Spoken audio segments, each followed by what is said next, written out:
Alors bonjour à tous, aujourd'hui nous allons voir la théorie du galop 3. On va commencer par les parties principales du corps. Donc on va commencer par la tête.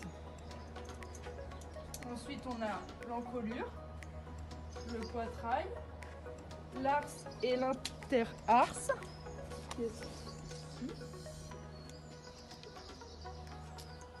Ensuite on a l'épaule, la pointe de l'épaule. On continue, on a le garrot qui est juste là. Le passage de sangle, on a le ventre. En remontant, on a les côtes, le dos. Ensuite, on a les reins, les flancs. En allant en arrière, on a la croupe. Donc après la croupe, on a les hanches. Ensuite, quand on redescend, on a les membres postérieurs. Ici, on a la queue. Juste en dessous de la queue, on a l'anus. En dessous, on a les parties génitales. Et ensuite, en revenant en avant, on a les membres antérieurs. Alors, nous allons voir maintenant les parties de la tête. En commençant ici, on a la gouttière jugulaire. En remontant, on a la parotide. En dessous, on a la gorge. Ensuite, quand on remonte, on a les tempes, puis les oreilles. Juste au-dessus, on a la nuque, le toupet. En dessous, on a le front. À ce niveau-là, on a le rocher, les salières, donc le petit trou. Quand on redescend, on a les yeux qui sont recouverts des paupières. Ici, on a la joue. Le petit os qui est juste là, c'est l'apophyse zygomatique. À ce niveau-là, le chanfrein. Ensuite, juste en dessous, donc le trou qui est juste là, c'est l'auge. Après, on a la barbe, suivie du menton. La lèvre inférieure, la lèvre supérieure, on a les naseaux et le bout du nez. Donc, en dessous de la joue, à ce niveau-là, on a la ganache. Alors on va maintenant voir les particularités de l'antérieur. Donc on commence tout là-haut avec le sommet de l'épaule. Quand on redescend à ce niveau-là, on a l'épaule. Ici, la pointe de l'épaule. En descendant, on a le pli du coude. Ici, on a le bras. On a l'avant-bras juste ici. Le genou. Derrière, donc le pli du genou. À ce niveau-là, c'est la châtaigne. Quand on redescend, on a les tendons. Devant, on a le canon. Ici, le boulet. Juste ici, on a les ergots et leurs fanons. En dessous, on a le pli du pâturon. Devant, on a le pâturon. À ce niveau-là, on a la couronne. En dessous, donc le sabot. Et juste derrière, à ce niveau-là, c'est le talon. Alors, maintenant avoir vu les antérieurs, on va voir les postérieurs. On commence tout en haut avec la hanche, la croupe. En descendant, on a les fesses et à ce niveau-là, on a la pointe de la fesse. Quand on redescend, on a la jambe. Juste devant ici, on a le gracet et la rotule. Ensuite, en descendant, on a la corde du jarret qui est juste à ce niveau-là. La pointe du jarret. Ici le creux, donc le creux du jarret. Juste devant, on a le pli du jarret. En descendant, juste derrière, on a les tendons. Devant, donc le canon. Quand on redescend encore, le boulet à ce niveau-là. Les ergots et leurs fanons. Derrière, le pli du pâturon suivi du talon. Devant ça, on a donc le pâturon. En dessous, on a la couronne. Et juste devant, juste en dessous, le sabot. Alors, on va maintenant voir tout le pied. Donc, on commence au-dessus, juste en dessous des poils, on a la couronne. En dessous de la couronne, on a le périople qui est vraiment juste en dessous.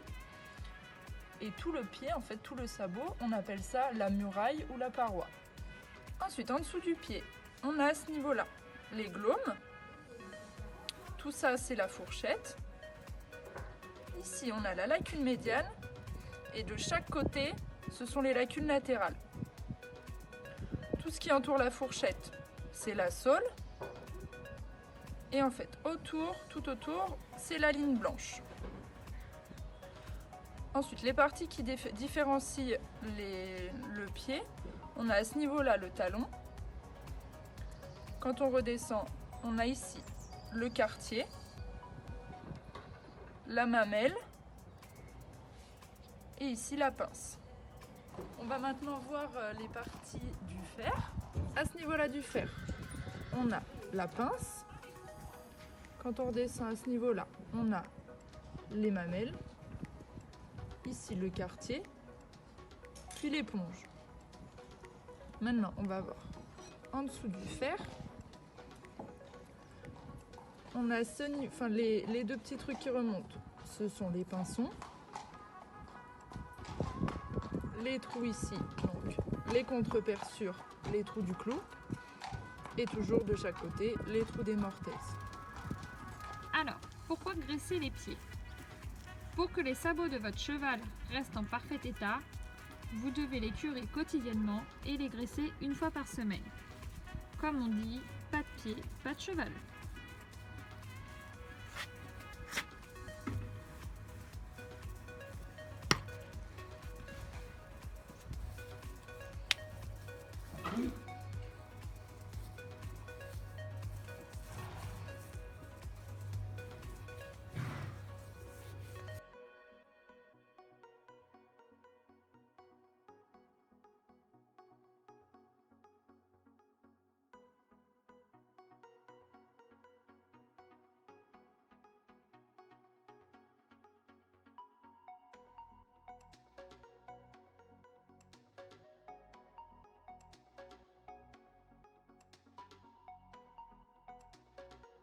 On va voir le passage de point avec le pli d'incurvation. Donc là, dans le point, on va venir appliquer sa jambe intérieure, venir tendre sa reine extérieure et mettre un léger pli à l'intérieur. Voilà, parfait ça.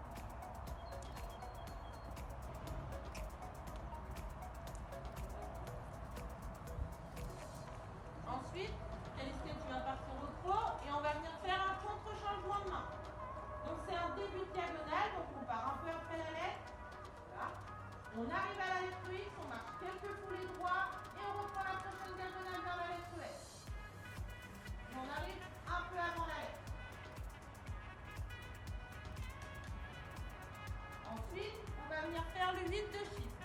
Donc le 8 de chiffre, c'est deux cercles devant lettre, donc dans la partie A et de la partie C qui se rejoignent sur une même lettre, la lettre X et la lettre du milieu. Donc je pars un peu avant la lettre E, arrivé en X. Je prends le prochain cercle et j'arrive un peu après la lettre B.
piste un peu avant la lettre V.